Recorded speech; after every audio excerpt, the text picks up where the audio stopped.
നിലമ്പൂരിൽ കാട്ടാന ആക്രമണത്തിൽ ആദിവാസി യുവാവ് മരിച്ചു. നിലമ്പൂർ മാഞ്ചേരി സ്വദേശി മണിയാണ് മരിച്ചത്. മാബേരിയിൽ വെച്ചാണ് കാട്ടാന ആക്രമണം ഉണ്ടായത്. ഗുരുതരമായി പരിക്കേറ്റ മണിയെ നിലമ്പൂർ ആശുപത്രിയിൽ എത്തിക്കുമ്പോഴേക്കും മരിച്ചു.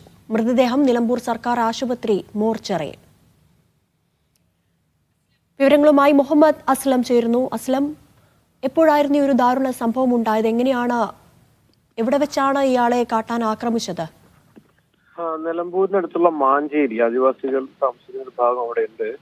അവിടെ വെച്ചിട്ടാണ് ഇന്നലെ രാത്രി 8 മണിയോടുകൂടി ആക്രമണം ഉണ്ടായി എന്നാണ് നമുക്ക് മനസ്സിലാക്കാൻ കഴിയുന്നത്. അതേസമയം അവിടെ നിന്ന് ഇദ്ദേഹത്തെ മണിയെ 31 വയസ്സുകാരാണ്, അദ്ദേഹത്തെ എത്തിക്കാൻ കുറച്ച് വൈകി എന്നുള്ളൊരു പരാതി കൂടി ഉണ്ട്. എന്തായാലും ആശുപത്രിയിൽ നിലമ്പൂർ സർക്കാർ ആശുപത്രിയിൽ എത്തിക്കുമ്പോഴേക്കും അദ്ദേഹം മരിച്ചിരുന്നൊരു മരണം സ്ഥിരീകരിക്കുക 12 മണിയോട് കൂടിയാണ് എന്ന് പറയുന്നുണ്ട്. നേരത്തെ തന്നെ ആനയുടെ ചവിട്ടേറ്റ് ഇദ്ദേഹം പരിക്കേറ്റു എന്ന വിവരം ആദിവാസികൾ ഫോറസ്റ്റ് ഡിപ്പാർട്ട്മെന്റ് മറ്റു ഉദ്യോഗസ്ഥരെ അറിയിച്ചിരുന്നു.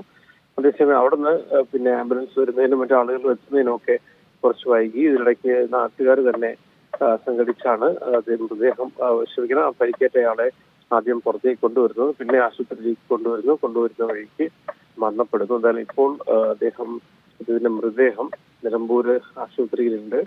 എന്ന പോസ്റ്റ്മോർട്ടം നടപടികൾക്ക് ശേഷമായിരിക്കും വിട്ടുകൊടുക്കുക. ചോര നായ്ക്കർ വിഭാഗത്തിൽപ്പെട്ട ആദിവാസി യുവാവാണ് മരണപ്പെട്ട മണി. നിലമ്പൂരിൽ കാട്ടാന ആക്രമണത്തിൽ ഒരാൾ മരിച്ചു. വിവരങ്ങൾ നൽകിയത് മുഹമ്മദ് അസ്ലമായിരുന്നു.